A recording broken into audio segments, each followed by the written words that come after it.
Goeiemôre aan julle almal. Baie hartlik welkom by ons geleentheid vanoggend. Wat 'n wonderlike voorreg om vanoggend hier te wees nie. En dit is ook so lekker bietjie warmer as wat was. So jammer vir die wat se bene bietjie koud is en die vanoggend weer regop staan hier voor u. Ja, sien. Ek wil net hoor, ek het nog nie nuwe gesigte gesien nie, maar is daar dan enige nuwe besoekers vanoggend of intrekkers? Besoekers Nico. Wonderlik. Hartlik welkom hier by ons geleentheid vanoggend. En as julle lus het, kan julle daar agterkom, dan kan julle julle besonderhede opgee.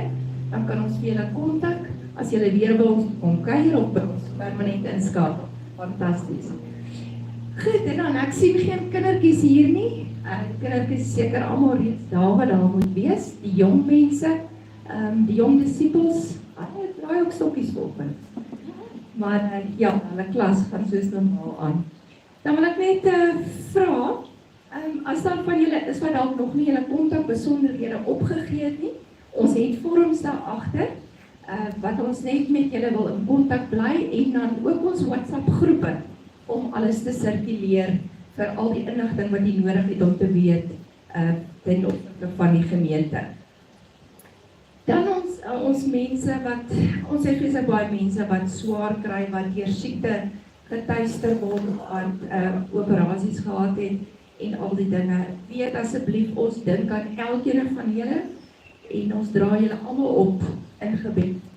En ja, vir die mense wat ons gesinne wat iemand verloor het aan die dood ook, wat nog steeds in die rouproses is, julle is nog steeds in ons gebede, vir die nou wat ek moet voorsien, en om die al die ander, julle ons dink nog steeds elke dag aan julle. Daar word op WhatsApp elke week 'n volledige lys gesirkuleer met almal se name en almal waarvoor ons vra dat die dalk vordering sal doen, of net sal dink aan. En as jy kan om uit te reik na hulle op een of ander wyse, as jy dalk naby iemand bly wat geraak word. Dan ons dataspan daar agter, ons het nog steeds hande nodig.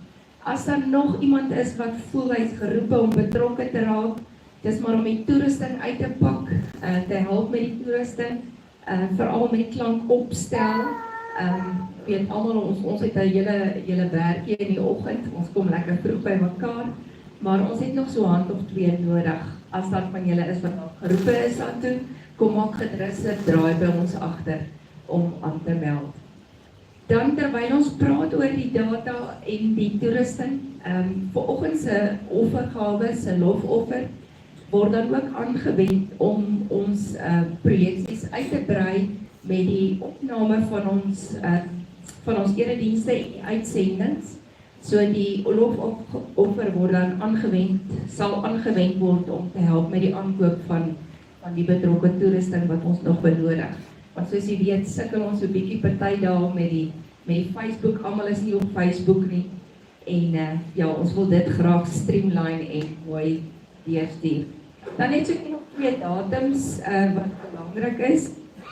Die 17 Augustus is die goue generasie, die silwer dames en here, kom by mekaar hierso, om verdere reëlings te tref van hoe julle by mekaar gaan kom in die toekoms en wat julle alles gaan aanvang.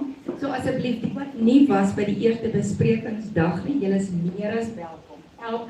Elke persoon wat die tyd het en wat so bietjie in die ouer en die gevorderde jare is, wat nie meer werk nie, wat lekker 'n pensioen is.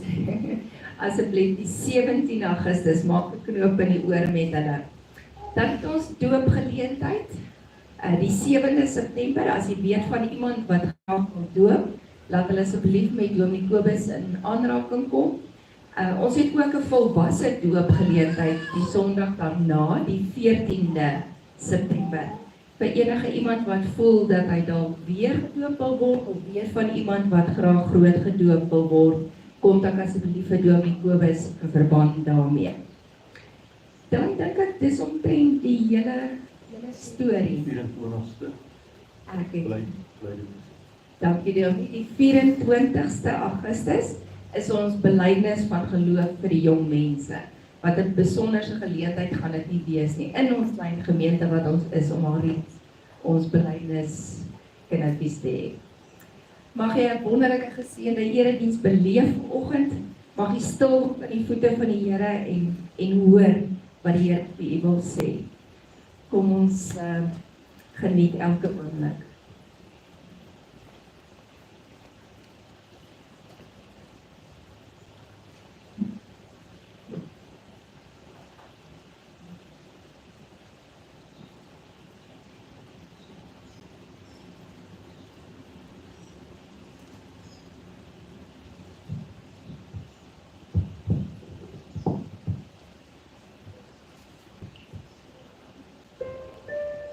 Toe het ek 'n nuwe hemel en 'n nuwe aarde gesien.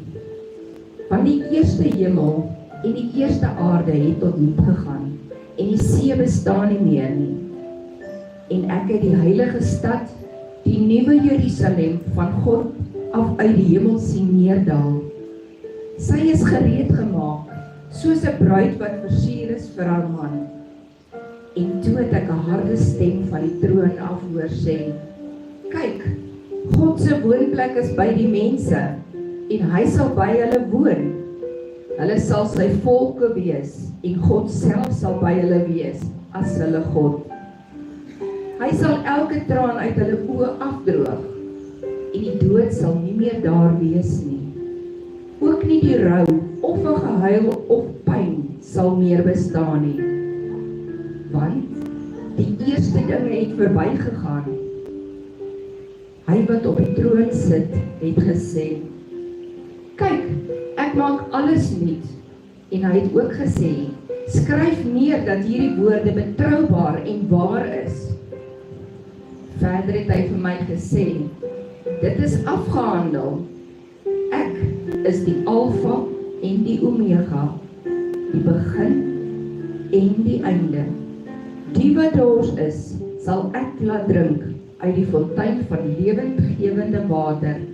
Verniet, wie oorwin, sal hierdie dinge beerf, en ek sal sy God wees, en hy sal my seun wees.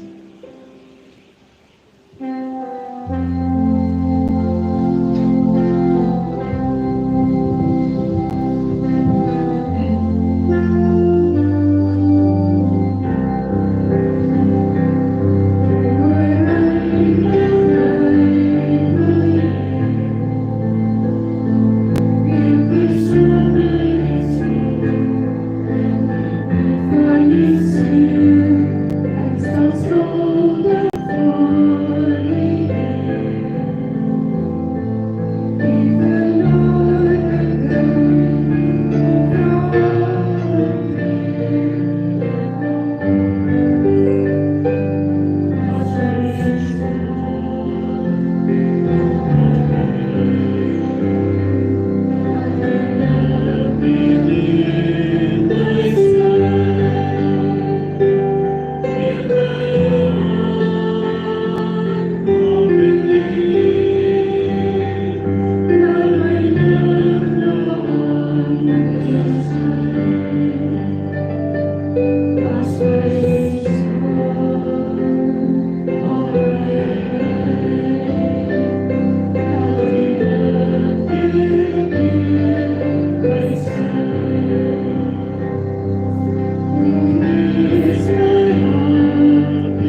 Aba Vader, wat 'n wonderlike voorreg om hier aan die voete te mag stil word vanoggend. Wat 'n wonderlike voorreg, Here, dat ons nog die voorreg het om aan aanbiddingsruimte te kan stil word. Saam met ander tot U te mag nader. Daar is so baie daar buite wat nie hierdie voorreg het nie. Wat nie die voorreg het om deel te mag wees van 'n geloofsgemeenskap. Deel te kan wees. Party mense werk, Here, ander is siek. Party se plekke is in pyn gedompel.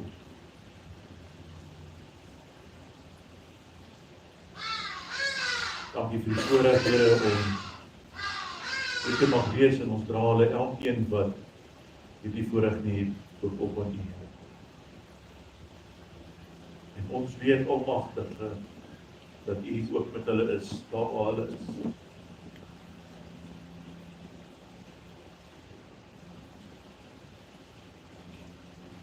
Here, U het ons hierheen geroep as dinge wat U met ons wil praat, met ons wil praat vandag.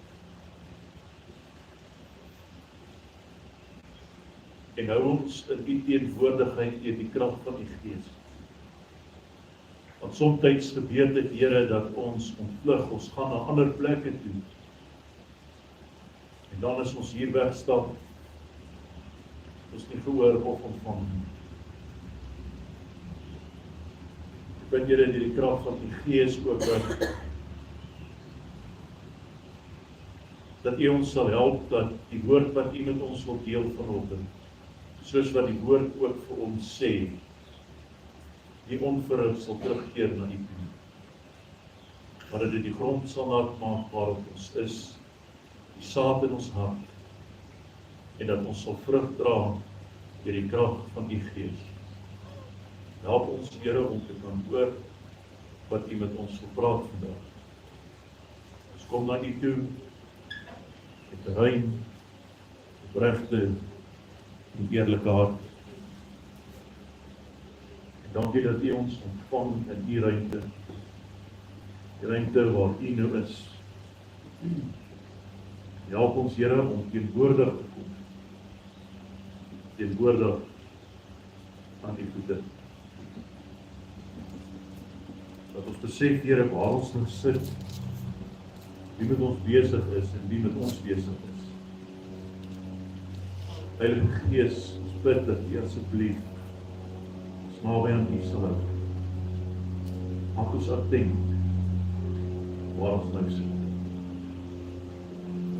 Maak ons geestelik wakker. Dat ons gees, deur die krag van U Gees, sal regop staan voor U Here. Sal opkyk, U in die oë kyk en sal hoor wat U wil praat. Dankie vir U wonderlike voorreg. Here, U ons almagtige Here, Skepper van hemel en aarde, ons almagtige God, Jahweh, ons enigste Here, daar is geen ander. Amen. Geliefdes, ek wil vra die van U wat wil opstaan en kom ons sing die loflied saam.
Met alles wat binne ons is, wil ons die Here loof, terwyl ons nog hier is. Daar is geen ander God nie, hy is die enigste. En hy wat ons Here is, kom vanoggend en hy salf en hy seën jou. In die naam van die Vader, en die Seun en die Heilige Gees. Ontvang die salwing en die seën van die Here. Hy salf jou en hy seën jou. Aba Vader, Jesus ons Here en Heilige Gees.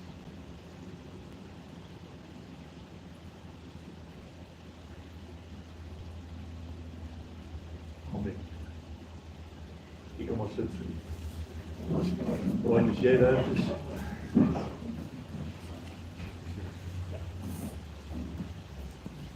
Dis God se hart en God se wil dat ons ook sal kennis neem van die wil van die Here en so ook ons geloof saam bely. En daarom het ek vanoggend vir Brian gevra om vanoggend ook die wil van God vir ons voor te hou as ook belydenis van geloof. Kom ons luister nou na die wil van God. Ja, dan net 'n bietjie nader.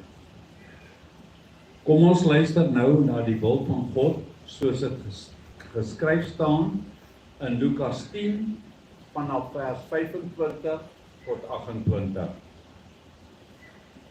Daar was 'n wetgeleerde wat aan Jesus 'n strikvraag wou stel. Hy staan toe op en vra: Meneer, wat moet ek doen om die ewige lewe te verkry? Jesus sê vir hom: Wat staan in die wet van Moses geskrywe? Wat lees jy daar? Hy antwoord: Jy moet die Here jou God lief hê met jou hele hart en met jou hele siel en met al jou krag en met jou hele verstand en jou naaste soos jouself. Jy het reg geantwoord, sê Jesus vir hom. Doen dit en jy sal die lewe verkry. Christus, kom ons antwoord op die wil van die Here, soos wat die Here vir ons vra.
Luister, hoor geliefdes, die Here is God.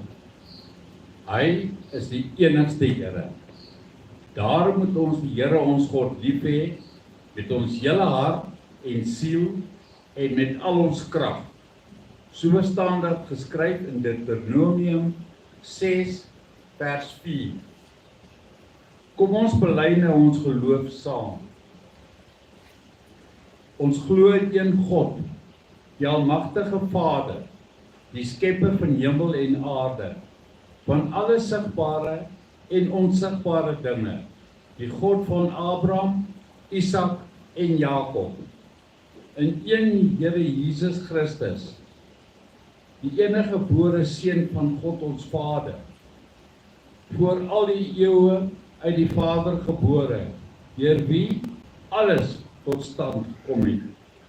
Hy is God uit God, lig uit lig, ware God uit ware God, gebore, nie gemaak nie, een in wese met die Vader.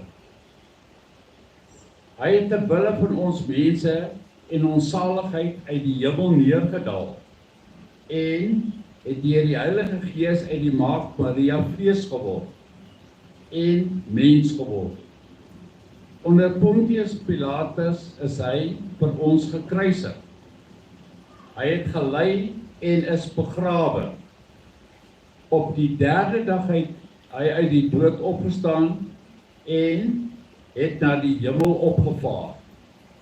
Hy sit aan die regterhand van die Vader en hy sal met heerlikheid terugkom om die lewendes en die dooies te oordeel.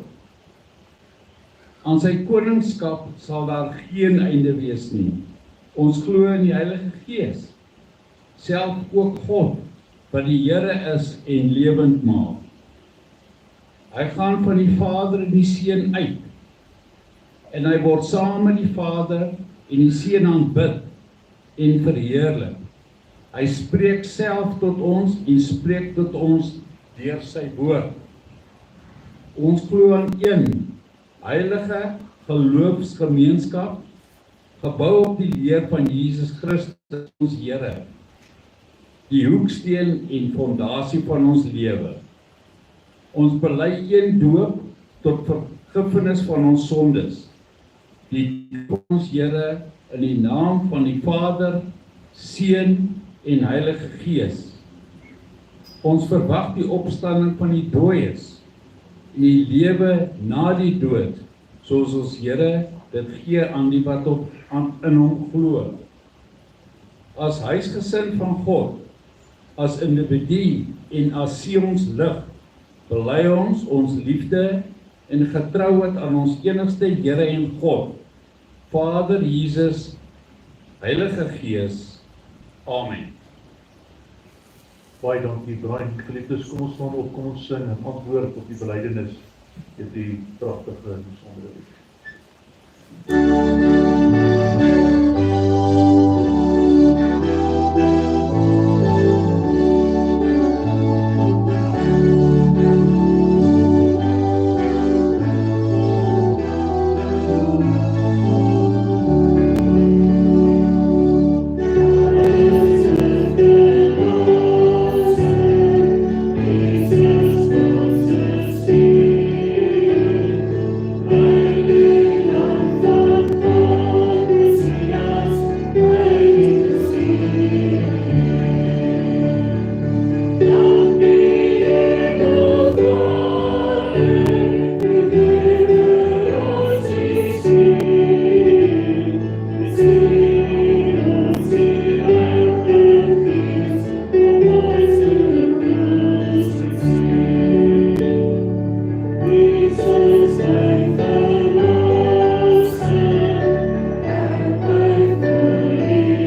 Dit is 'n wonderlike voorreg om so saam te kan sing en die Here te lofprys en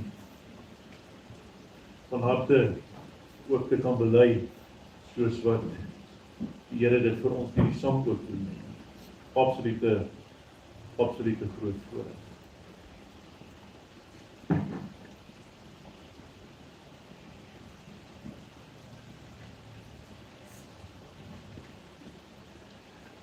In die prentjie wat ek uitgestuur het, het die Here vir my in die hart gelê hierdie week.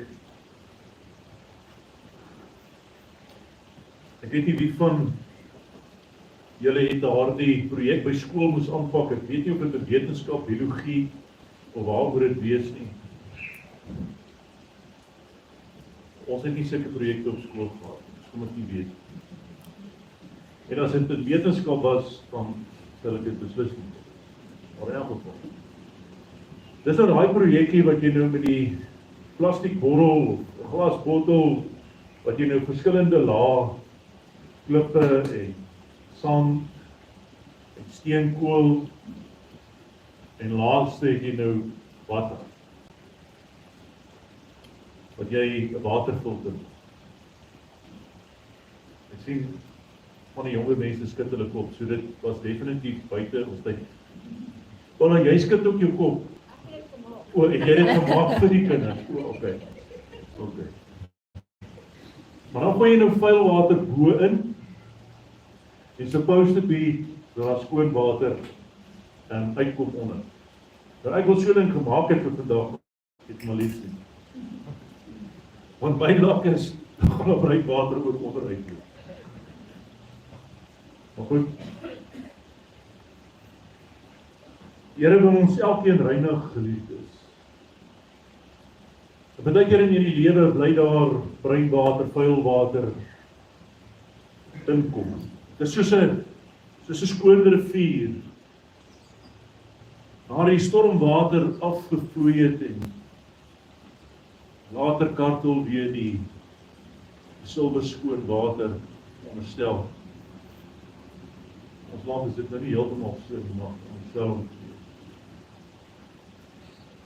En dan kom daar 'n storm en groot reën en kom daar weer vuil water in en nuwe opdrifsels.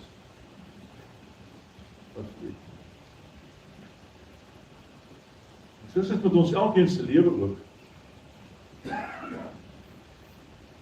Baie keer in hierdie lewe bevind ons in onsself in 'n posisie, sien ek myself amper jy's reggemaak of reg vir hierdie groot geleentheid of 'n geleentheid wat jy wil gaan bywoon, maak nie saak wat dit is nie.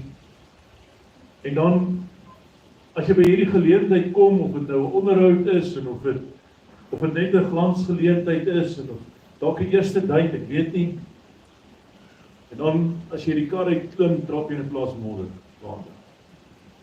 Ek weet nie wie van julle dit al hoor.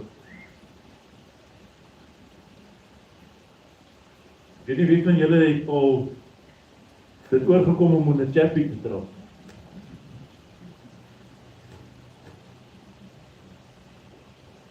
Oral waar jy trap, trek daai chappie. Ek weet nie wie van julle het al in hondemis getrap. Ek kan my voet amputeer as dit met my moet gebeur. Wat 'n paar keer in my lewe gebeur.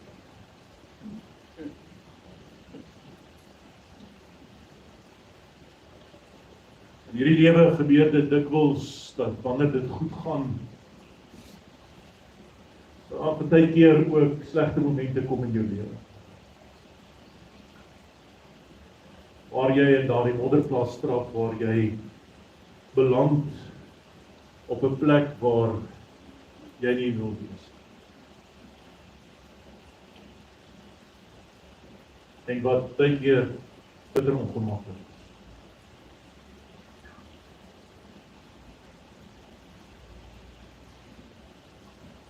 En dit gebeur maklik.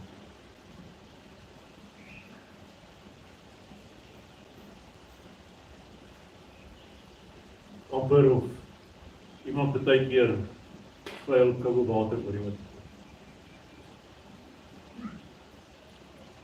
Ons saam lees uit Jesaja 55 uit. En ons gaan met mekaar ook praat oor 2 Korintiërs 7 vers 1.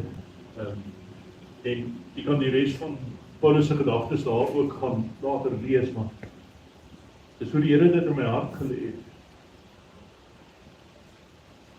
Dan dink ek sommer net so aan Jesaja. Hierdie noemenswaardige profeet wat ons het en wat voorkom as hierdie sterk persoon.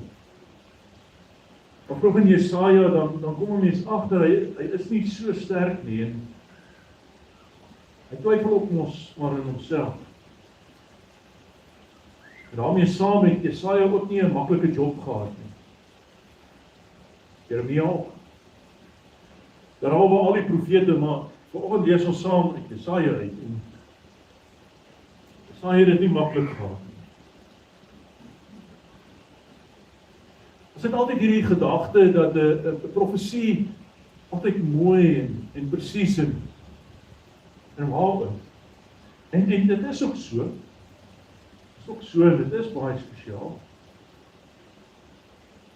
Maar baie keer kom die Here en hy wil ons bietjie reghelp. Jesaja kom praat met die volk Israel en hy sê, julle kan nie aangaan met die pad waarop julle is nie. Julle is besig met nonsens. Julle eer ander gode. Julle hou julle besig met goed wat nie van God afkom nie.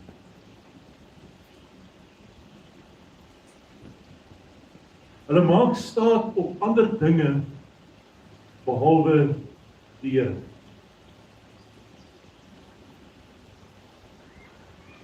Daar in Jesaja van vers 6 af, wat Jesaja die gesprek het met koning Joachim, as ek nou reg het,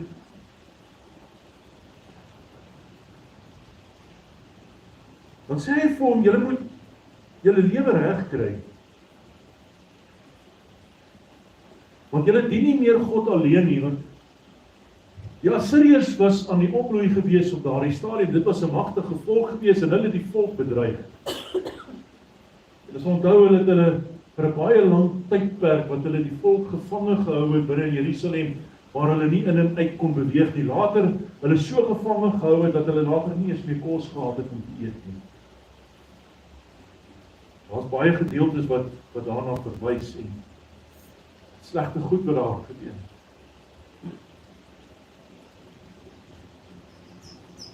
Hy sê vir die koning daar, hy sê, julle eer nie meer God alleen nie, julle hou julle besig met ander dinge. En dan sê hy vir hom, kies vir jou 'n teken, die gedeelte wat ons so graag ook aanhaal, kies vir jou 'n teken. En dan sê die koning, nee, maar ek kan nie God beproef nie. Maar hy gebruik hierdie woorde want hy was besig met nonsens. Hy was besig gewees om met ander goed te reël en te reël in terme van hulle heenkoms. Daarom sê hy, maar ek kan nie vir God dit nou teken vra nie. Want jy sien, hier in sy agtersak van sy broek, het hy met die Egiptenare besig gewees om te reël. Hy het met 'n ander mag gaan staat maak en vir hulle gesê, maar goed, wanneer hierdie Assiriërs kom, met julle saam met ons span en dan val ons in die loop.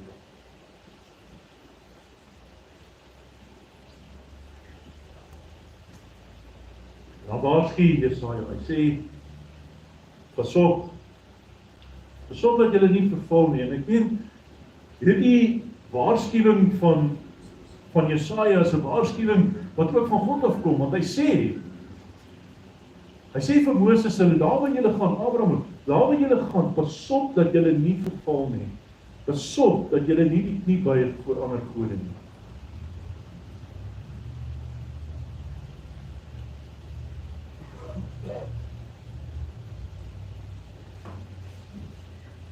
Hier in hierdie gedeelte bevind die volk Israel hulle nie op 'n goeie plek nie. Hulle daarin getrap. Hulle word gewaarsku om nie hulle self uit te gee nie. En dan doen hulle. En dan kom die Assiriërs en later kom die Babiloniërs. En hulle kom val hierdie volk Israel aan.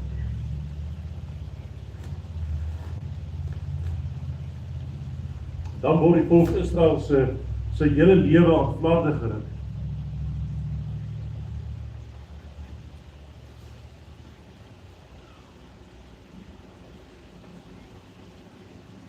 Jy sien hulle het geglo dat Jerusalem die stad van die Here is, dat die tempel God se tempel is en dat God in die allerheiligste bly en dat God die stad vir altyd sal bewaar, maar hulle was nie vir altyd vertrou in die Here nie. En dan op 'n dag kom die Babiloniërs en hulle ruk hierdie Here stad aan flarde. Die mure word gate ingebreek, die deure word afgebrand, die tempel word vernietig tot daar van die tempel niks oorbly. Letterlik nie 'n klip op mekaar. Dan word party van hulle weggevoer as slawe, ander bly agter in die land wat in puin gelê is. En dan vlug party van hulle na Egipte.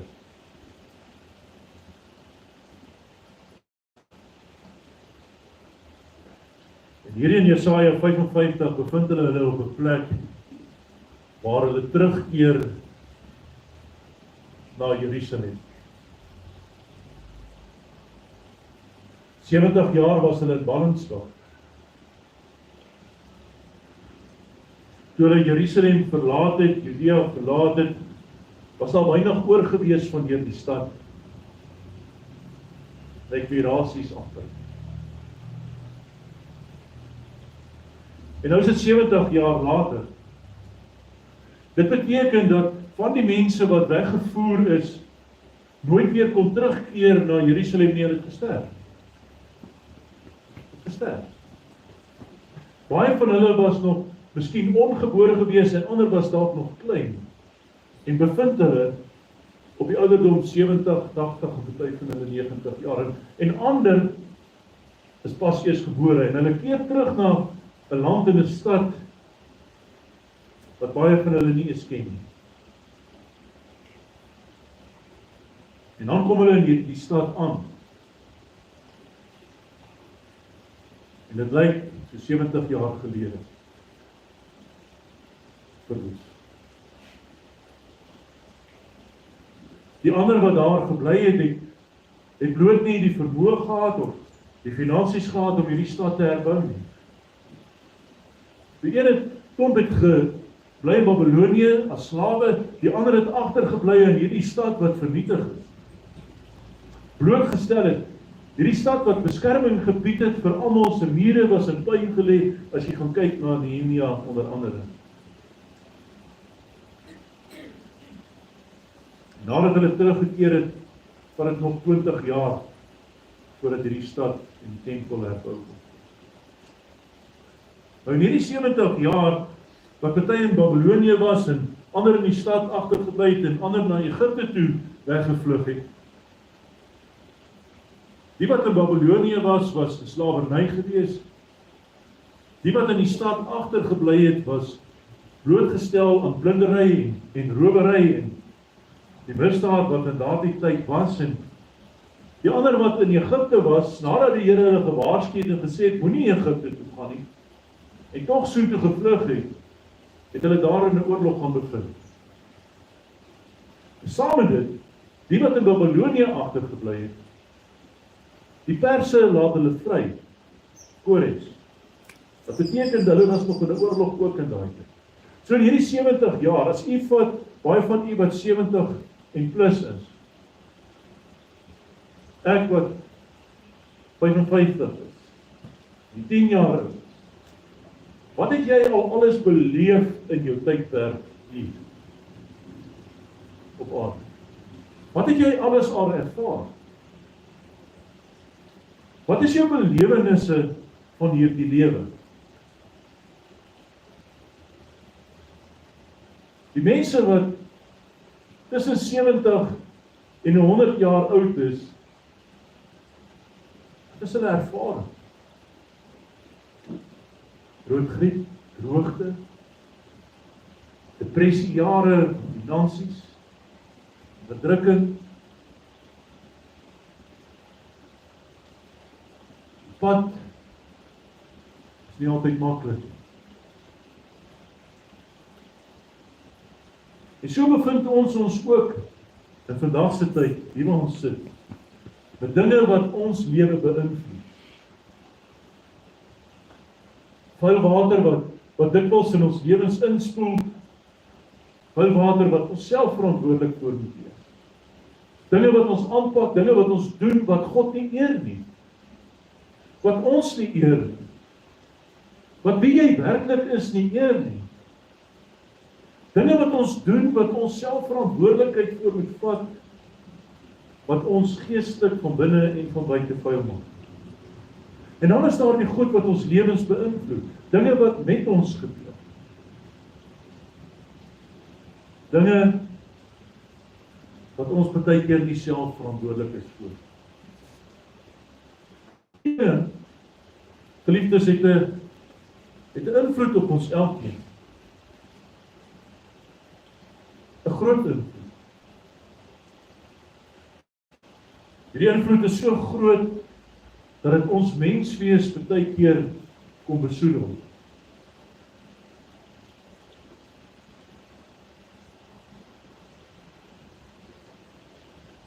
Ons kom vernietig. Hierdie ware mens wat jy eintlik is, kom vuil vat. En jy baie keer in hierdie lewe iemand word wat jy nie is nie. En so is daar die geleenthede in hierdie lewe wat vir generasies soms aanhou.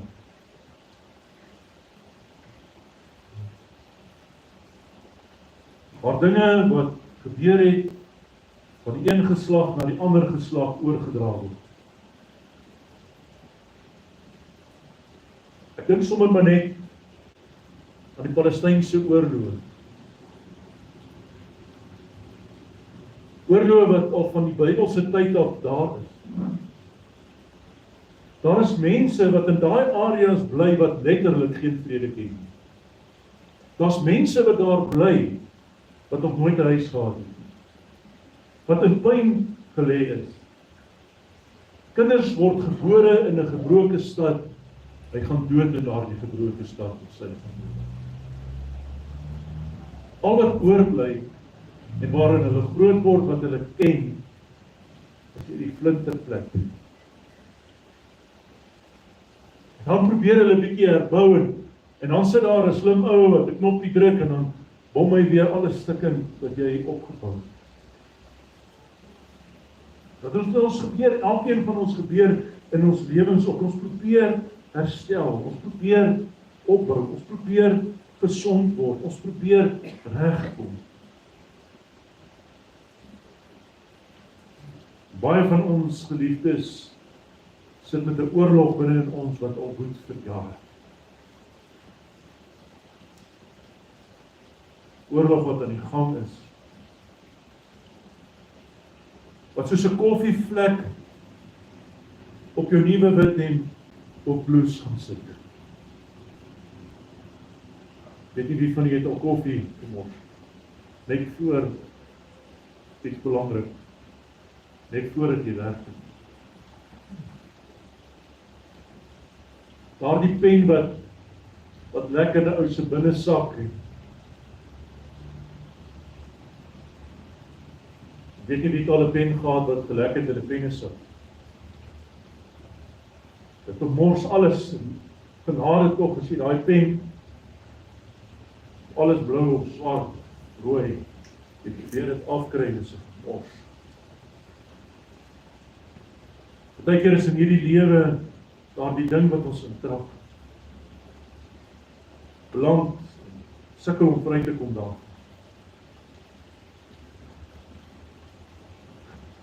Ons het almal daardie deel van ons storie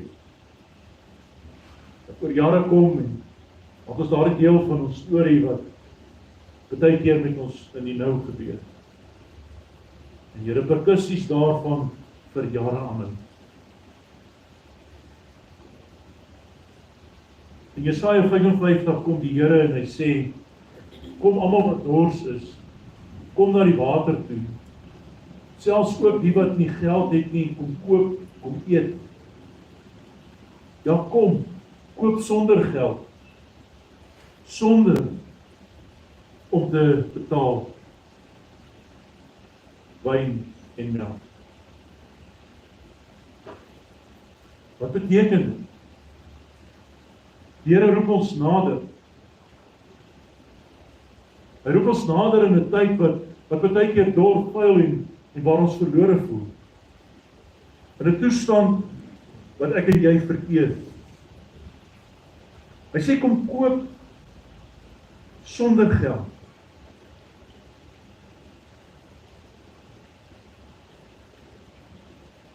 Wat hoor jy?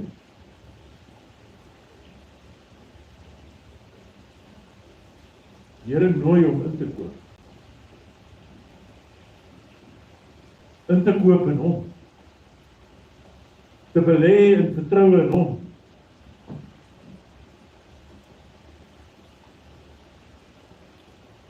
God nooi jou wat selfs niks het. En dit is nie net materiële nie, wat leef, wat voel jy het niks meer nie.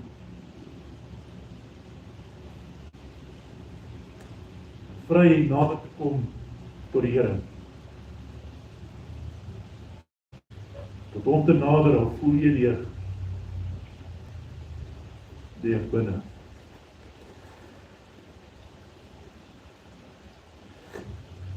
Ek het niks om vir u te gee nie, Here. Ek het niks om vir u te bring.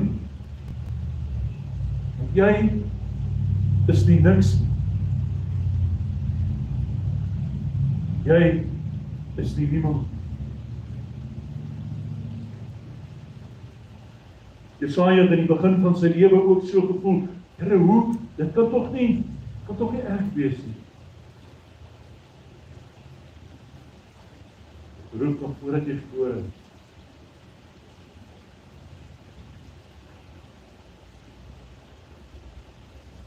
Maar kom Jesaja en hy sê vir ons, deur die krag en die gees van God, waarom betaal julle vir iets wat nie brood is nie? Waarom werk julle vir iets wat nie kan versadig nie?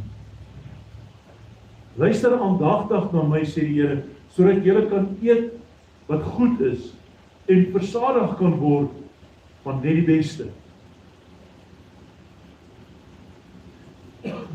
Geliefdes, soms eet ons daar die vrot gemors en drink die vuil water wat my en jou besoedel in hierdie lewe.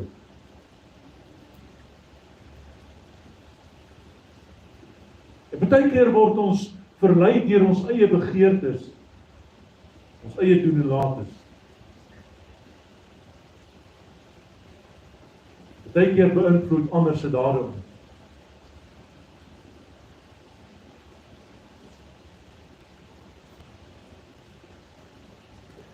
Daarom raak ons baie keer soekend.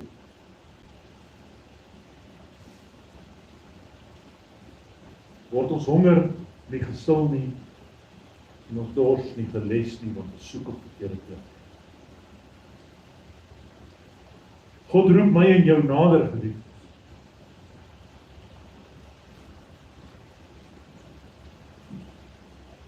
Hy sê, kom luister na my. Hierdie is nie 'n saak van waar die Here kom en sê, jy moet luister nie, man.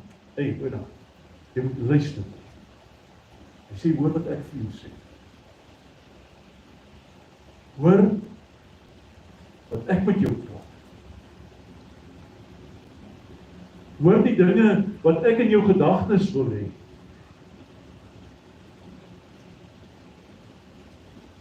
En baie keer gaan die Here jou vermaan en vir jou sê, soos jy die nou gaan hoor, stop jou nonsens, stop waarmee jy besig is. En hou op verskoning soek om aan te gaan wat nie vir jou goed is. gedeelte sê, laat jou gees en jou siel gevul word met wat goed is. Met brood wat lewe gee, water wat ewig dors les. Psalm 37:7 sê, ons word stil met die dinge wat ons kwel en nie met God nie. Ons spandeer meer tyd met die dinge wat ons kwel en nie met God nie. En daai goed begin my en jou bepaal. Dit begin bepaal wie jy is as mens, hoe jy dink en wat jy doen. Vers 3 sê, gee aandag en kom na my toe luister en julle sal lewe. Ek wil met julle 'n ewige verbond sluit. Ek wil my troue liefde aan julle betoon soos aan Dawid.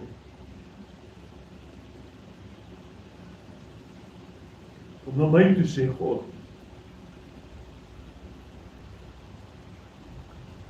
Ons ken almal Dawid se storie. Dawid se storie was nie maanskyn en rose nie. Dawid het baie foute gehad. Dawid was baie keer vuil van binne en van buite weens sy eie toedoen.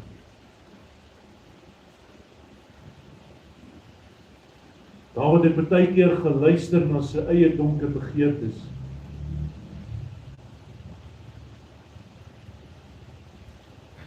Dawid het foute gemaak.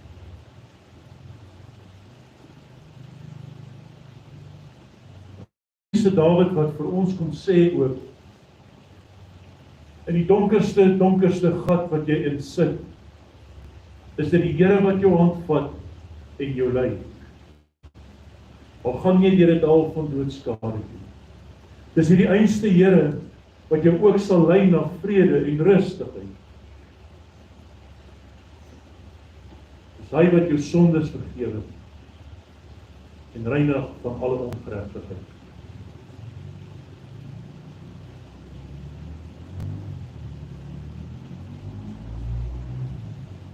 Die Here is die weg, die lewe en die waarheid. Die weg na die lewe en die waarheid. Die stemme wat jou onderdruk, wil jou vernietig.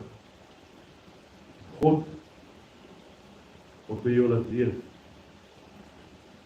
En soms moet ons vrykom van hierdie dinge wat nie van God af is nie. Dawid moes erken wie hy was in sy lewe.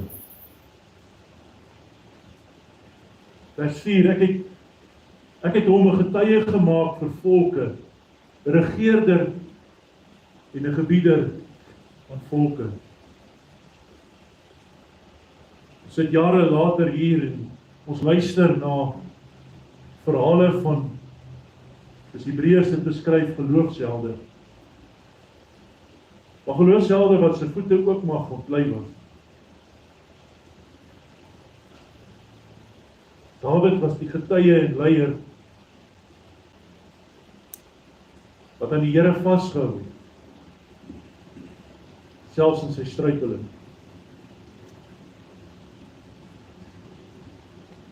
Ek dink, as ek dink aan Johannes 10, wat gaan oor die goeie herder, dan kon Dawid dit net so wel geskryf het. Hy kom en hy sê hier, die Here is my ingang en my uitgang. Die Here is my herder. Sal niks kort kom. Vers 5 sê, nou sal jy nasies ontbied wat jy nie geken het nie.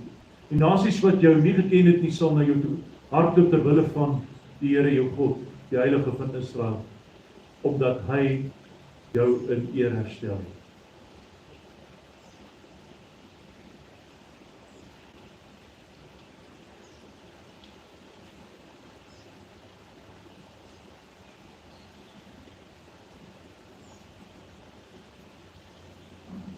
Hoe voel jy wanneer jy baie keer in daardie vernederende situasie beland? Daai druppel koffie wat op jou hemp drup. Op pad na 'n belangrike vergadering of 'n plek kry jy daardie papwiel. 'n morsige spul om daai weer op te rig.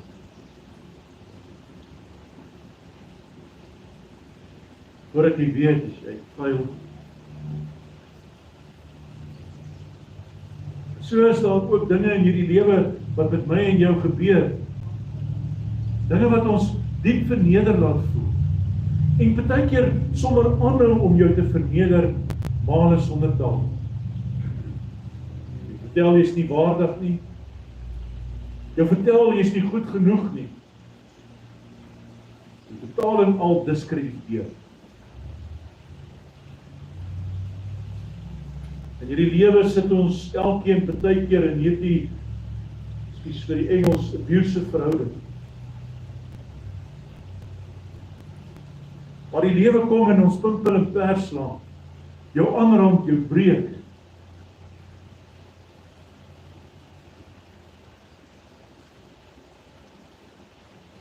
Sit almal in situasies, of het ons al daar bevind, waar ons slagoffers is van verbal abuse.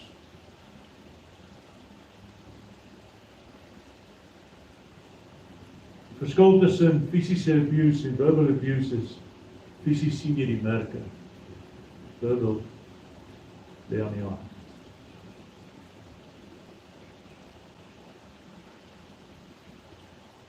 Baie van ons verneem.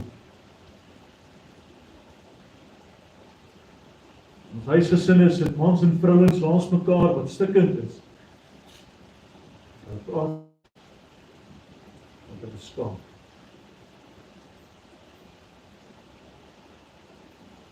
Die Here kom in Sefanja 3 vers 15 tot 20 en hy sê, dis ek wat stil tevrede is oor jou, dis ek wat jou sal ophef en oprig. Dis ek wat jou lot sal verander. Jy sal dit met jou eie oë sien.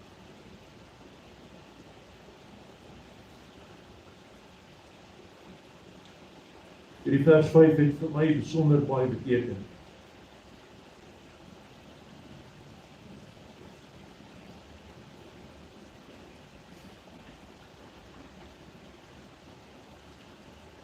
Die Here sê jou reg help, wanneer dit nodig is. Dis nie altyd lekker.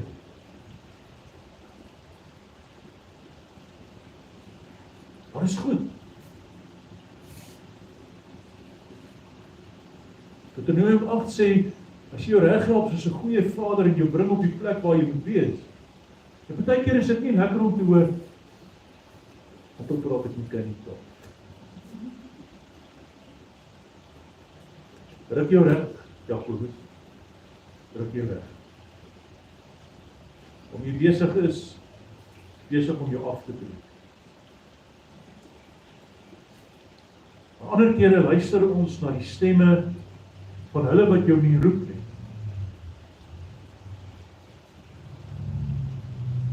Partykeer luister ons na die stemme van hulle wat jou nie stuur nie.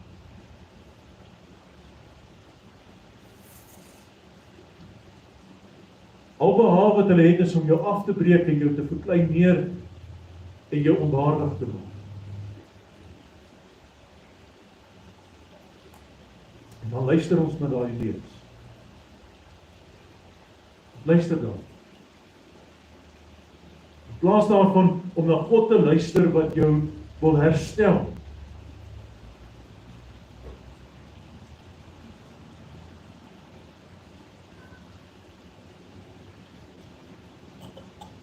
Hier ons luister na die stemme van dit wat nie hoort nie, hoe verder sal mense van jou afvoer. Hoe alleener sal jy begin raak. Lewe gaan jou partykeer verniel en partykeer is jy die persoon wat mense verniel. Anderhand met jou tong en met jou woorde. God kom in hierdie gedeelte en hy sê ek sal jou oprig, ek sal jou herstel. Hoe? Vers 6. Vra na die wil van die Here terwyl hy nog te vinde is, roep hom aan terwyl hy nog naby is. Wat bedoel hy hiermee? Leef naby aan God deur die krag van sy Gees altyd. Want daar gaan 'n moment kom in jou lewe waar dit vir jou voel jy's buite sig van God. Dan gaan vir jou tyd kom wat dit vir jou voel, die Here is ver, die Here is nie naby nie, die Here hoor jou nie.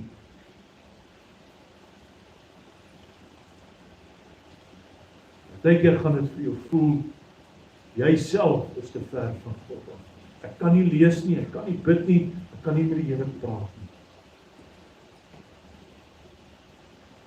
Daarom is dit belangrik om in tye jou te wy aan God met inspanning, met alles wat binne in jou is.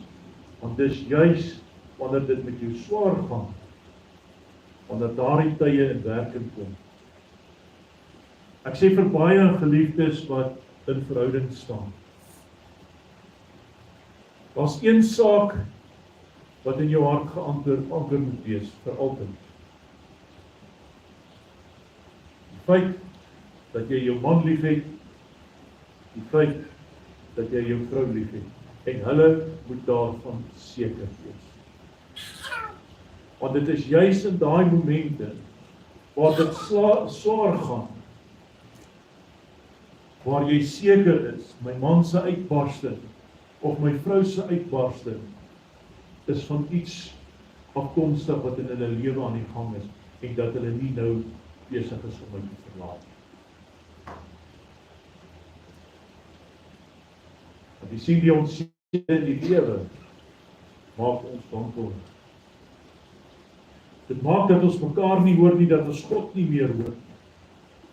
'n gedeelte wat my naby in die hart gelê die week is Psalm 86 en gaan lees dit op die eie tyd. Dis wat Dawid kom en bid. Hy sê ek weet u hoor my, dit voel net vir my u hoor my nie. En dan kom hy in vers 7 en hy sê die Here hoor my. Die Here hoor jou in jou nood. Hy kom sê dit vir jou en my. Hy hoor jou. Maar tot en met vers 7 struggle hy.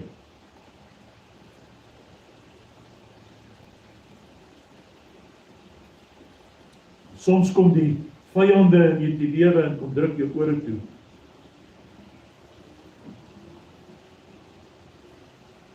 Jy hoor nie jouself meer nie, jy hoor nie God meer nie, jy hoor nie jou geliefdes nie. Soms is dit fluisterende, afbreekende woorde wat in jou hart kom lê, wat jou gedagtes bepaal.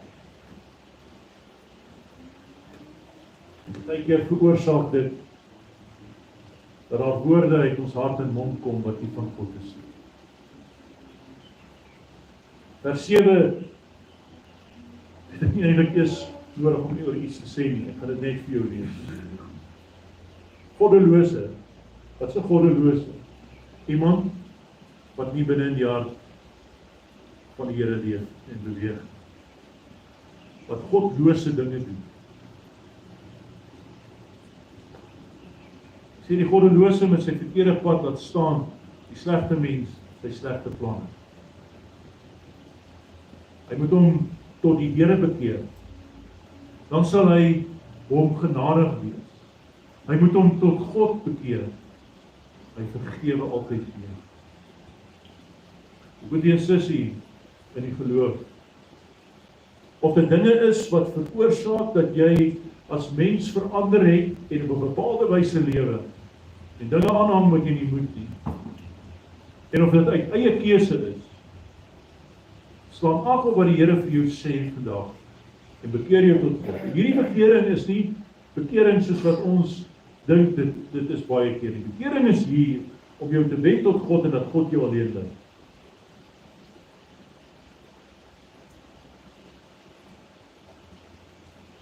Raak ontslaan van die goed wat in jou hart is. Daar mag verskillende redes wees waarom jy verander. En nie is wie jy behoort te wees nie. Erken dit, maar raak ontslaan daarvan. Die Here sê my gedagtes is nie julle gedagtes nie, my optrede is nie die hele optrede is nie soos myne nie, sê die Here. God se denke is anders. En daarom sê Jesaja, wanneer jy met God gaan stil word, sal hy jou verander. Romeine 12 vers 1 kom Paulus en hy sê vir ons baie duidelik, wie bepaal jou godsdiens? Wie bepaal jou denke? Wie bepaal jou geloof? Die manier hoe jy dink en is, wie bepaal dit? As dit van God kom, sal dit anders wees. Jy sal anders dink en jy sal anders wees. Maar as dit van die wêreld is, sal dit lyk soos die wêreld. Hy moet die wesenlike wees van ons lewens bepaal deur die krag van sy Gees.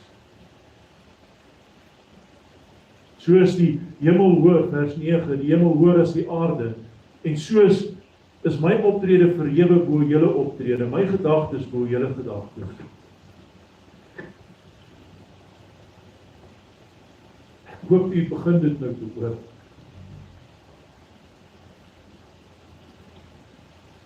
Wie se gedagtes koester jy? Wie volg jy? Ons gaan nou die lied sing, mag die woorde van my mond en die gedagtes van my hart. Wie bepaal dit?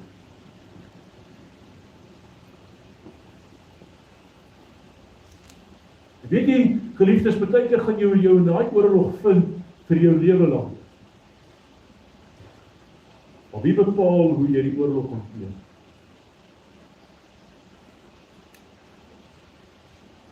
Ek het gisterand saam met Alana gepraat. En Pieter het ook al daaroor gepraat op die stadium.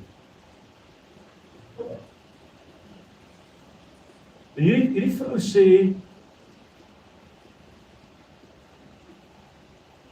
ek is gediagnoseer met bipolêre depressie. En dan gaan sy aan en dan sê sy, ek is gediagnoseer ook nou nog met ADHD. En dan word die woorde, ek is dit.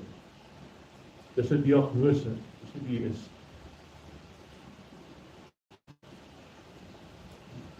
En jy kan bepaal, deur die krag van God se Gees, oor wie jy is.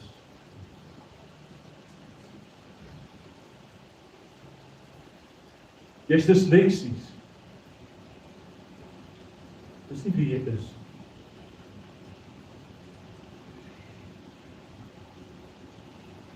Jy kan kies of jy disleksies deur hierdie lewe gaan sonder God se Gees. En skryf en praat en doen en dink soos 'n Christen wat disleksies is. Anderswoorde, ek ken nie eers die taal van God nie, ek kan nie dit spel nie, ek weet nie hoe om dit te skryf nie. Of jy kan sê, ja, ek het hierdie tekortkoming, maar ek word bepaal deur die Gees en die krag van God. En maak 'n verskil in hierdie lewe. Vers 10. Die reën en die sneeu kom van die hemel uit en gaan daarna terug, gaan nie daarna terug, maar jy weer die aarde en laat plante bot en vrugte dra, sodat daar saad is om te saai en brood is om te eet. Vers 11. So sal die woord so sal die woord wat uit my mond kom ook wees. Dit sal nie onverrigte sake na my toe terugkeer nie. Maar dit sal doen wat ek gedoen wil hê en tot stand bring waarvoor ek dit gestuur het. Het jy dit gehoor? Kan ek dit vir jou weer lees? So sal die woord wat uit my mond kom ook wees. Dit sal nie onverrigte sake na my toe terugkeer nie. Maar dit sal doen wat ek gedoen wil hê en tot stand bring waarvoor ek dit gestuur het. Hoe? Deur af te slaan op die Here. Deur tyd te spandeer met God. Dat God se Gees vrugbaar in ons inreën. Sy woord wat insig bring, lewe bring, nuwe perspektief tot stand bring. Wie bepaal die perspektief jou doen en late in hierdie lewe? Dan vers 12, so spesiaal. Dan sal jy met blydskap uit Babel wegtrek en in vrede gelei word. Die berge en die heuwels sal saam met jou jubel en juig en al die bome en die veld sal hande klap. Waar is jou Babel? Hoe lyk jou stad? Hoe lank wil jy nog so sit? Hoe lank wil jy nog toelaat dat die ware jy wat God geskep het onderdruk word? Hoe lank wil jy nog toelaat dat vernedering vernietig word? Hoe lank wil jy nog luister na stemme wat jou bepaal, maar jou gees vernietig, jou karakter en jou mens? Die Here wil jou bevry van hierdie ballingskap waarin jy vasgekeer sit. Jesaja sê,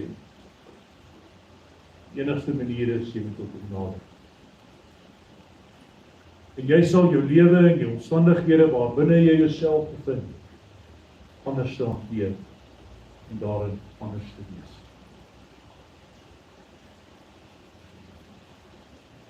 Dit is tyd om uit te kom by die plek waar jy vasgekeer sit. Dit is tyd dat die Here jou kom suiwer deur die krag van sy Gees. En dit wat jou liggaam besoedel, van ontslaan raak. Jy so verduidelik.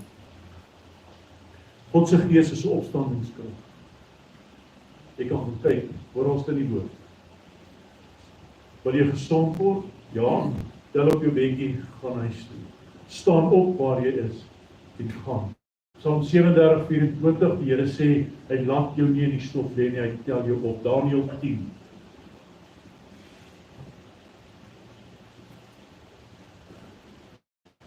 Maar as hierdie heers, raak jy hande pak en raak jy lam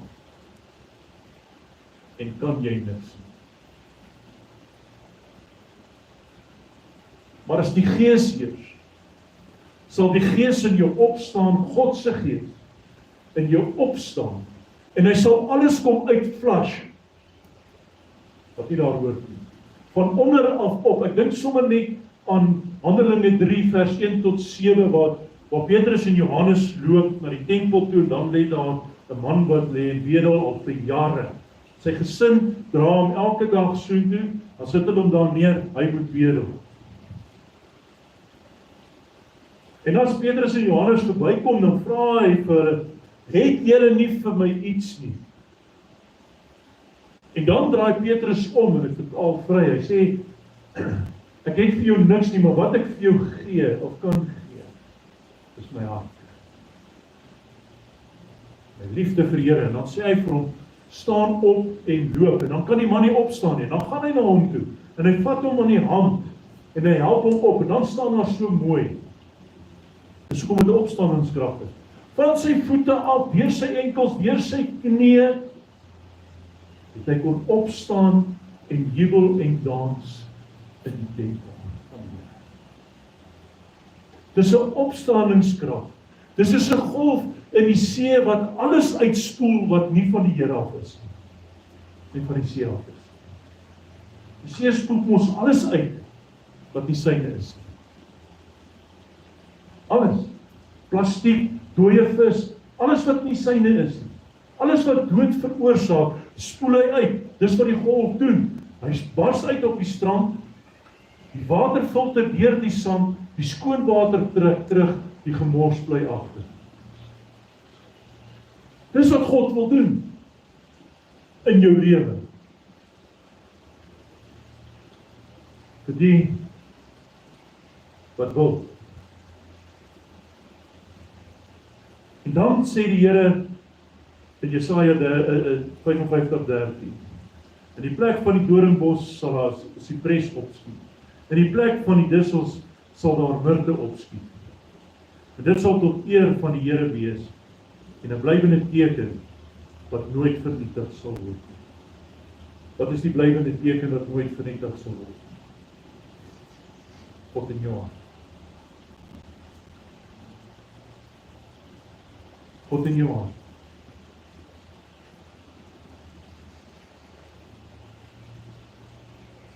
Die Myrte wat sê, ek saam met die Cypress, waar daar eens 'n dorheid was, sal nuwe lewe spring. Waar daar eens dorings en dussels was, sal daar weer nuwe lewe kom. Partykeer is ons hierdie Cypress boom, 'n myrteboom, en dan kom hierdie randplantjie hier langs die kant op, waar die boom verstrengel en later dood. Baie van ons het al hierdie randplante gesien, hy's 'n ou dun randplantjie, en gat hy hier in die boom in. Dan dink jy maar wat kan hy nou maak? Hy kan niks maak nie. En oor 70 jaar staan daar 'n droë boom. Die plantjie raak af en hy gaan soek 'n ander boom om te vernietig. En soms in hierdie lewe kom dit wat gesond en mooi is, kom die slegte dinge in ons lewe en maak van ons 'n doringbos.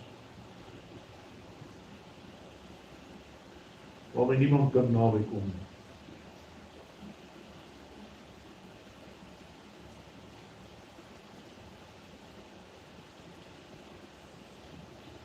Die Myrte en die Cypress spreek van God se herstelplan, God se vernuwing. Dat God jou gebrokenheid sal kom herstel, dat jy standvastig sal wees, selfs in moeilike tye. Dink bietjie aan 'n Cypress. Ken julle 'n Cypress? Cypress het baie lang, so lang. Dit kan maar waai. Op maak so, die kant toe, en val die om. Die weer kan hom raak slaan en môre groei hy weer. Die gedeelte sê dat God se reiniging volkome is, geliefdes. Hy maak nie net skoon aan die buitekant nie, maar ook in die binnekant. Hierdie reiniging is deurlopend vir hulle wat deurlopend by hom van stil word. Al het jy nie woorde nie, al het jy geen krag nie, al voel jy vuil. Tyd om jou te wy aan die Here. Amper soos om wasgoed te was. Toe ek dink aan hierdie beeld en ek sluit daarmee af. Toe dink ek aan ou Anna wat by ons werk by die huis. My linker en my regterhand.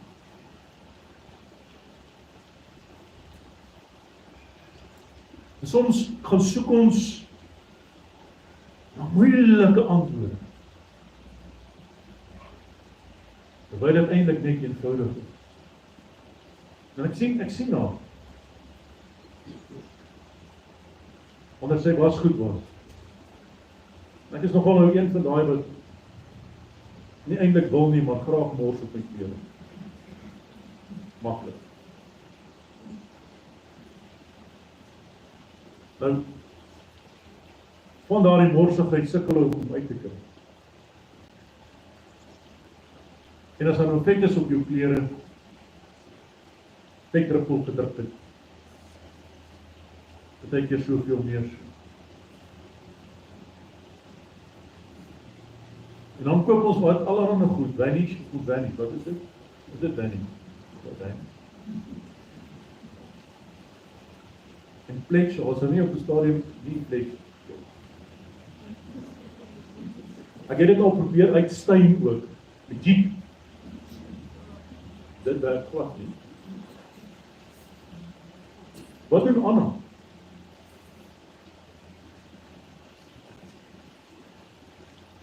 Mamma Maruti, koop net vir my Sunlight. En dan vat sy die koekie Sunlight en sy smeer hom op die steen. En sy was hom in die wasmasjien. En voilà. Dit is so eenvoudig soos dit, en ek weet is nie net so eenvoudig. Maar hoe meer tyd jy met God gaan spandeer, met boetie en sussie, en hoe meer sy gees in jou gaan filtreer, hoe meer sal hy jou uitloop van die dinge wat nie in jou hart loop. Die dinge wat jou vernietig, die dinge wat van jou iemand maak wat jy nie is. Dat jy sal kom help in jou hartseer. Jou persoonlik sal bystaan in wat jou behoefte is. Here lê net hierdie in my hart en ek moet dit dan maar sê. Jy sien, party van ons sit met 'n steen in ons lewe wat ons graag nie wil hê ander moet weet nie. Ons is skaam oor daardie steen. Daardie kol. Plek. En ons praat ook nie daarvoor nie, want ons is skaam. Maar dit is oké dat God weet. God wat jou ken, wat alles weet. En dit is nie om jou skuldig te dit voel. Maar die een wat alles weet, dit is oké dat hy weet. Hy wil nie net weet nie. En jy kan nie vir my sê dat hy jou nie roep en vir jou sê, hey, Wena. Hy roep jou. Hy maak jou attent daarop. Ek dink sommer net in Psalm 139, hy sê nog voordat die woord op die tong van jou mond gevorm het, op die punt van jou tong, weet ek wat jy gaan sê. So dan word hy sê vir jou, nog voordat jy doen of dink of praat. Jakobus, raak nou net stadig. Raak stadig tot u. Wat verkeerde goed nou sê. En dan? Kry die ego myself, kry die oorhand en ek laker goed uit wat nie van pas is.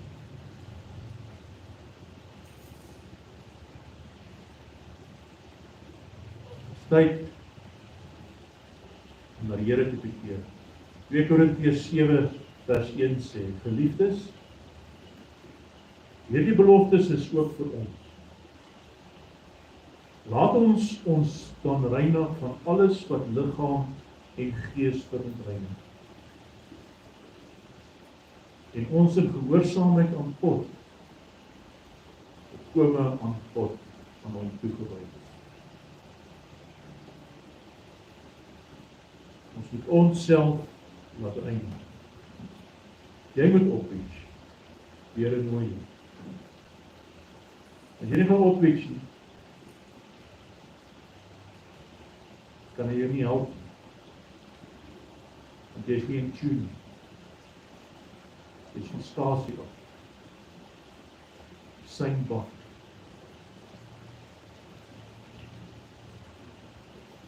Jesaja 55 roep ons om die Here in ons vertroue te neem. Tot God te nader en ons oop te dink. Die vraag is, wil ons?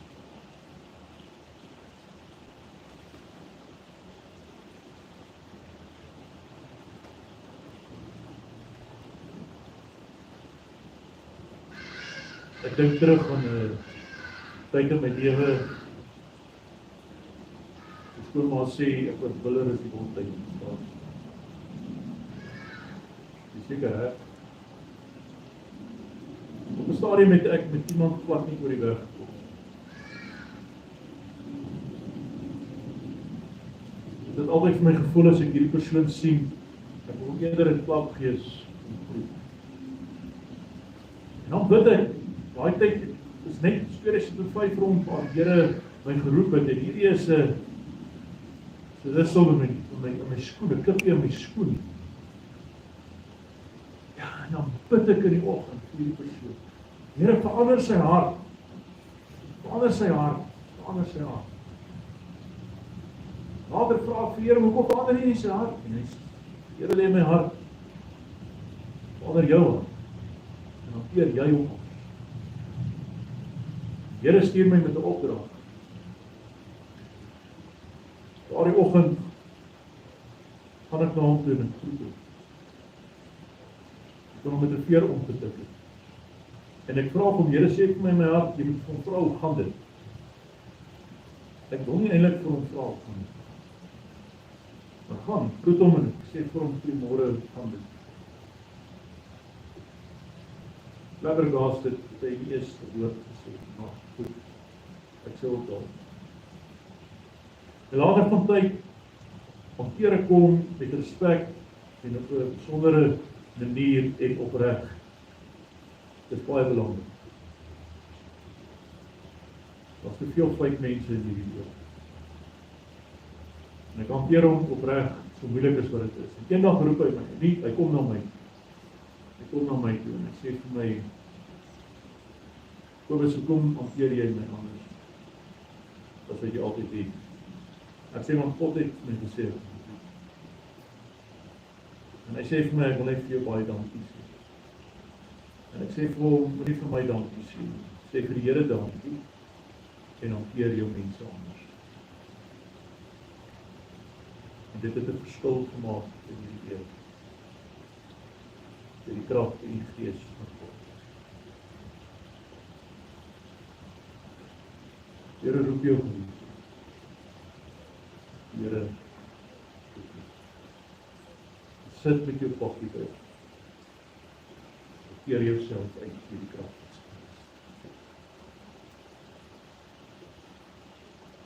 Of kan jy ook niks doen in jou omstandighede?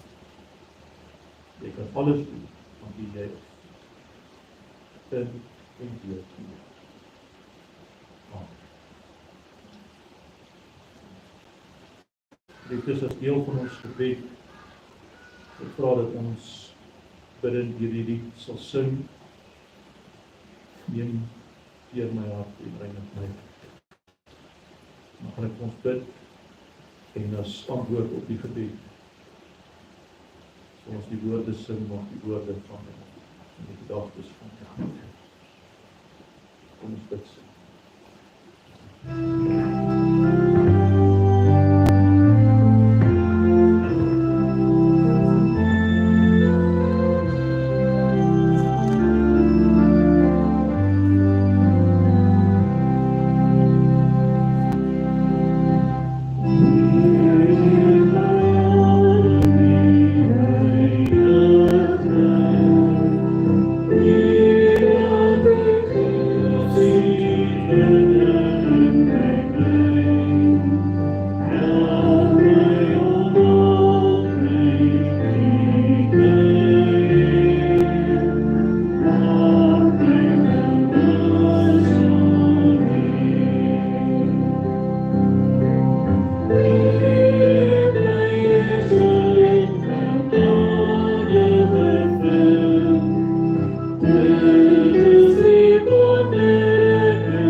Vader,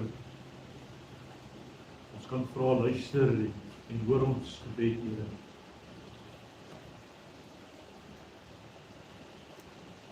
En ons kom in ons nederigheid na U toe, Here, want ons besef dat ons soms hulpeloos, broos is, arm in gees.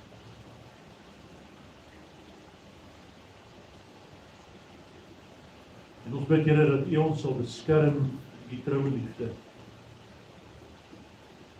Red ons, Here. Want U is ons God. En op U vertrou.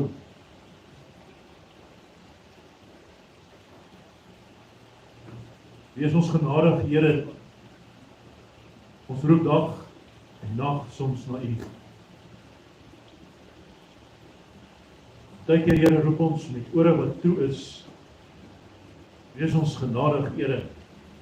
Ons roep ons om nie te luister. Om nie te hoor.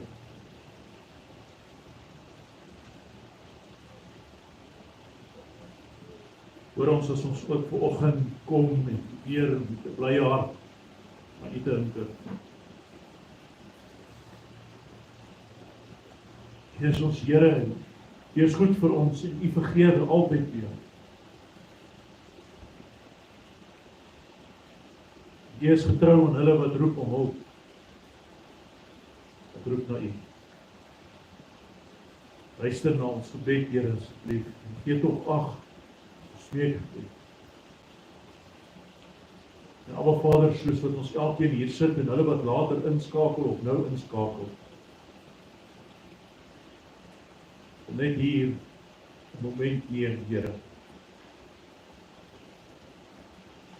En ons smeekgebed aan die voete neersit.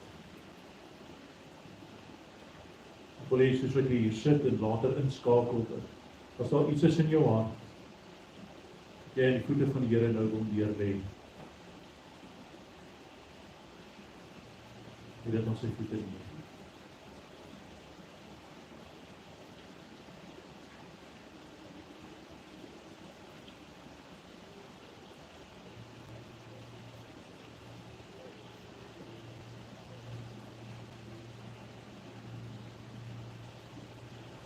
Vra om jou die krag van sy Gees te verskaf.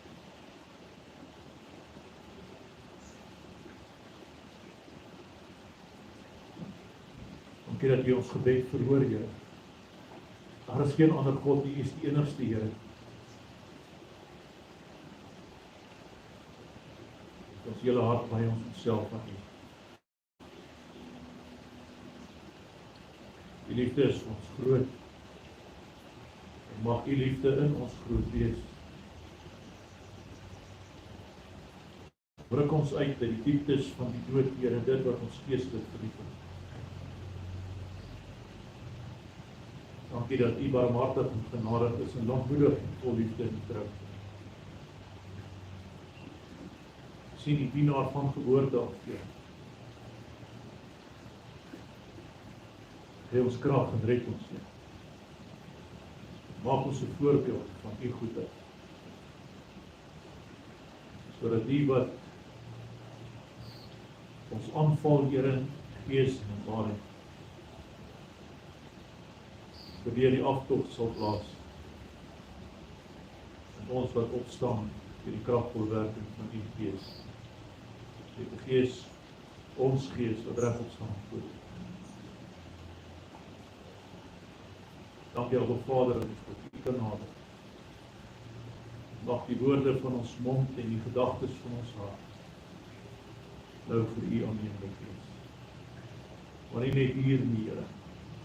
Mag die woorde van ons mond en die gedagtes van ons hart en die lewenswyse waarvolgens ons hierdie lewe leef vir U aanneemlik wees.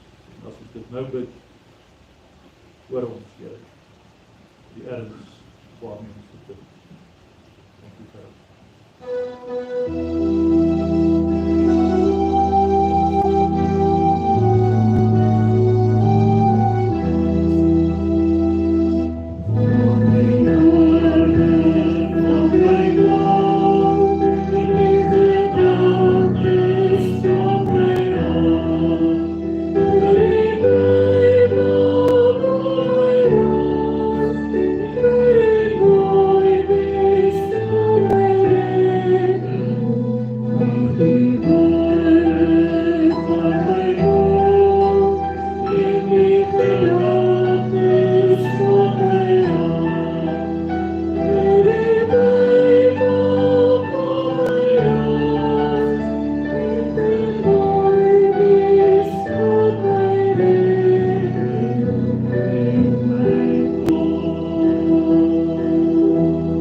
Geliefdes, soos ons gesê het ook vanoggend se lofoffer gaan spesifiek vir toerusting wat ons moet aankoop. Van volgende week af sal ons weer vir ander dele ook gee bydra.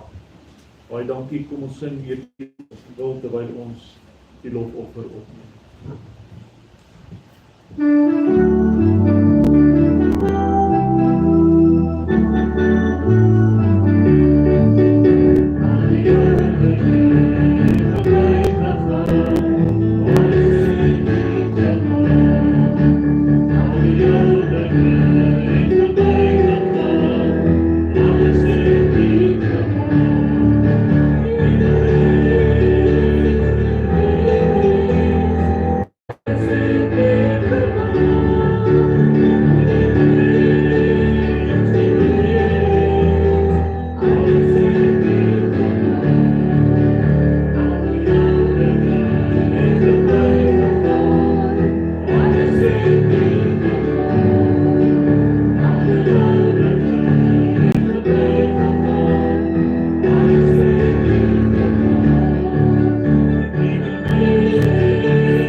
Geliefdes, dat u kom saam kuier het, saam stil word het, aan die voete van die Here het.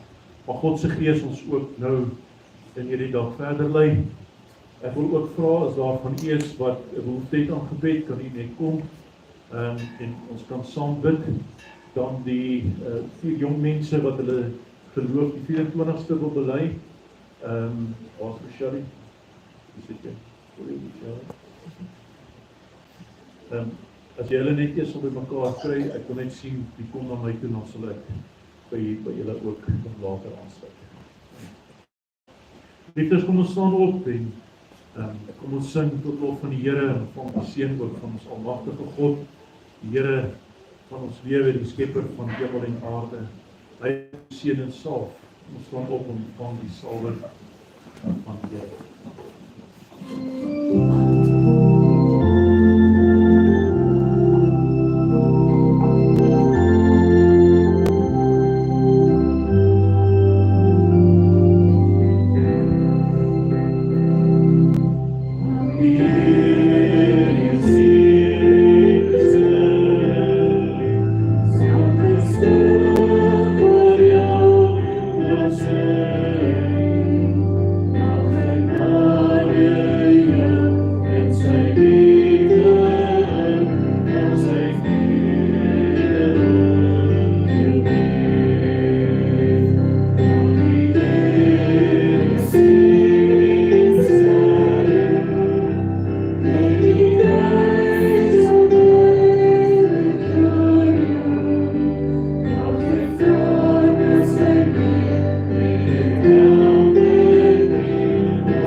seën en beskerm. Die Here sal gaan waar jy gaan en hy sal jou nie in die steek laat nie.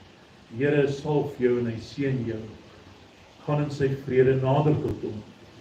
Gaan na hom toe. Hy salf jou en hy seën jou. En hy sal jou mens van betekenis maak. En jy sal tot seën en tot eer van die Here wees. Hy salf jou en seën jou. Amen. Geliefdes, die wat op oggend tee het, is welkom om te drink, anders kan u jy stap met saam sing, jy is meer as welkom. Meneer Kobus, ek wil net seker maak, ek het vergeet vanoggend van die verjaarsdag. Ek het nie gesien die wat ek op my lys het nie, maar as hier dalk iemand is wat die week verjaar, kan ons dalk net sien. Daar iemand wat verjaar hierdie week? Ek het dit nie misgekyk nie. Baie dankie. Maar nie sê hy het nie sy sweetjies gekry nie, net kyk nie. Maar hy het laas jaar verjaar, man. Jy kyk dat my nie sy sweetjies kry, Adel asseblief. Kom ons sing hierdie lied.